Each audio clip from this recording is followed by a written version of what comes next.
Antara fokus negeri di bawah bayu, kontraktor tempatan digesa beri kerjasama tingkat hasil minyak dan gas. Laporannya terus sahaja bersama Anisia Dulus. Silakan Ann. Baik, Zahira. Kontraktor tempatan digesa bekerjasama dengan Petronas dalam usaha memastikan perkongsian hasil minyak dan gas lebih besar untuk Sabah.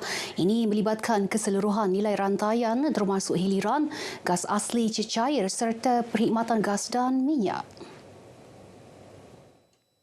Ketua Menteri Datuk Seri Panglima Haji Noor berkata adalah penting penduduk tempatan dan kontraktor bekerjasama dengan syarikat berkenaan kerana sasaran telah ditetapkan.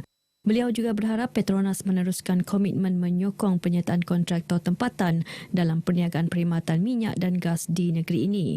Demikian ucapan Ketua Menteri sempena program penghargaan pelibatan vendor industri perkhidmatan dan peralatan minyak dan gas yang dibacakan Menteri Kewangan Datuk Seri Panglima Masidi Manjun. Menurut Datuk Haji G, vendor tempatan telah menunjukkan keupayaan dan dedikasi terpuji serta kemampuan menghadapi cabaran dengan cemerlang dalam industri berdaya saing tinggi itu. Sementara itu, Presiden dan Ketua Pegawai Eksekutif Petronas, Tan Sri Tengku Muhammad Taufik Tengku Aziz dalam ucapannya berkata, sejak 1993 pihaknya melaksana pelbagai usaha memartabat keteguhan sektor perkhidmatan dan peralatan minyak dan gas. Antaranya program pembiayaan vendor berjaya membantu 281 vendor memperoleh pembiayaan 1.7 bilion ringgit sejak tahun 2018. Petronas juga melabur 34.6 juta ringgit untuk Pusat Latihan Kimanis KTC sejak ditubuhkan pada 2011 menghasilkan 194 graduan setakat ini. Ketua Menteri Datuk Seri Panglima Haji Noor memberi jaminan untuk memastikan masyarakat Cina akan terus bersama-sama dengan kerajaan membangunkan negeri ini. Beliau melihat penglibatan seluruh lapisan rakyat termasuk masyarakat Tionghoa dan bukan Islam amat diperlukan bagi memastikan pembangunan lebih berjaya dan lancar. Ujar Datuk Haji G menyedari hal berkenaan kerajaan negeri tidak teragak-agak menyalurkan peruntukan kepada Persatuan Cina, malah Sekolah Cina dan Pertubuhan Bukan Islam. Beliau berucap sempena perasmian Pesta Tanglong 2023. Ketua Menteri berharap acara seumpama menjadi jambatan memperkukuh perpaduan dan keharmonian rakyat berbilang kaum di negeri ini sesuai dengan semangat konsep Malaysia Madani. Beliau turut menzahirkan kegembiraan Pesta Tanglong bukan sahaja diraikan masyarakat Cina, malah pelbagai kaum lain. Sebanyak 17 kontingen dari sekolah-sekolah sekitar Tuaran dan Persatuan menyertai pertandingan Pesta Tanglong ini. Universiti Malaysia Sabah UMS menerima sumbangan RM500,000 daripada tabung haji menerusi program IKRA IPTA 2023. Program tersebut menyasarkan 14,000 mahasiswa UMS terdiri daripada golongan B40 dan asnaf. Menurut Menteri di Jabatan Perdana Menteri Hal Ehwal Agama Datuk Dr. Muhammad Naim Mokhtar, sumbangan diberi bagi menampung perbelanjaan sepanjang pembelajaran mahasiswa termasuk iuran pengajian, wang pembiayaan asrama dan sara diri. Beliau berucap sempena majlis penyerahan sumbangan program Iqra Tabung Haji Institut Pengajian Tinggi Awam IPTA 2023 di Pusat Islam UMS. Menerusi program Iqra IPTA 2023, 8.5 juta ringgit disumbangkan kepada 20 IPTA terpilih seluruh negara, melibatkan lebih 40,000 mahasiswa B40 dan asnaf. Ia sebagai pembakar semangat kepada mahasiswa untuk menamatkan pengajian dengan cemerlang, seterusnya meningkatkan taraf sosioekonomi diri dan keluarga.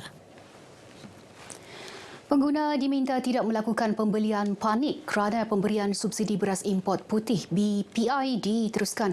Ketua Cawangan Kawal Selia Padi dan Beras KPB Sandakan Muhammad Saiful Nizam Adnan berkata KPB telah mengeluarkan arahan di setiap peringkat untuk melaksana harga subsidi berkenaan. Tindakan tegas akan diambil kepada pihak yang gagal berbuat demikian. Subsidi harga beras berbuat kuasa 5 hari bulan. Jadi stok yang lama, harga yang lama tu masih ada di simpanan para peniaga lah. Jadi kami syorkan dan nasihatkan untuk turunkan harga beras tu mengikut arahan kerajaan di bawah RM31. Sementara itu, Ketua Cawangan KPDN Daerah Sandakan Asdi Zukri John berkata pihaknya akan terus bekerjasama dengan KPB untuk melaksana pemantauan beras bagi memastikan bekalan sentiasa mencukupi. Jadi kita akan teruskan pemantauan bersama dengan KPB. In fact, kita telah membuat beberapa pemantauan di kawasan luar bandar. Setelah kita Batangan, hari itu kita pergi ke Sapinango, Tongod dan juga Telupin. Dan kita akan teruskan lagi di Beluran dan juga di Paitan dalam masa yang terdekat ini lah. Dalam perkembangan lain, KPDN merampas 1,300 liter petrol dipercayai digunakan untuk aktiviti haram di sebuah stor di Jalan Segaliud, Sandakan. Turut ditahan ketika serbuan seorang lelaki tempatan berusia 60 tahun. Ketua Cawangan KPDN Sandakan Azdi Zukri John berkata turut dirampas lori 3 tan serta beberapa peralatan termasuk pam dan paip getah menjadikan keseluruhan rampasan bernilai lebih RM50,000. Kita lihat tempat itu adalah tempat di mana lori parking di sana. Dia parking sementara, tapi diorang gunakan itu sebagai tempat pemunggahan minyak ni lah. Jadi bila kita lihat di sana memang ada lori inilah dengan orang tu. Bila kita cek, kita minta dokumen, tidak ada sebarang surat kebenaran ataupun lesen yang membenarkan orang tersebut untuk membuat jual beli barang kawalannya lah. Serbuan hasil aduan orang awam dan siasatan lanjut akan dijalankan untuk mengesan penjual dan pengedar petrol terbabit. Eksersis mencari dan menyelamat SAREX 2023 menguji kecekapan dan daya tindakan 150 pegawai dari 22 agensi keselamatan berlangsung di kawasan perairan Tawau.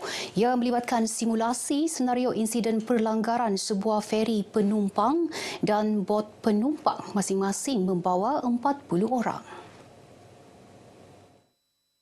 Pengarah Zon Maritim Tawau, Kapten Maritim Syahrizan Rahman berkata, latihan dilaksanakan mengikut manual mencari dan menyelamat SAR Kebangsaan serta International Aeronautical and Maritime Search and Rescue Malaysia. Kejayaan latihan ini akan menjadi tonggak bagi meningkatkan kesediaan dan ketangkasan agensi-agensi yang terlibat dalam cari lamat dalam menghadapi cabaran dan tugas yang kompleks ketika bencana maritim berlaku di kawasan perairan negara. Beliau memberitahu media pada program SAREX 2023 di Jeti Polis Marin Tanjung Batu Tawau. Antara agensi terlibat termasuk polis, bomba, pejabat kesihatan kawasan Tawau, Hospital Tawau, APM, Majlis Keselamatan Negara dan TLDM. Baik, sekian paparan dari Sabah untuk petang ini. Teruskan bersama Berita Wilayah kembali bersama Zahira. Silakan Zahira. Baik, terima kasih Anne langsung dari Kota Kinabalu, Sabah.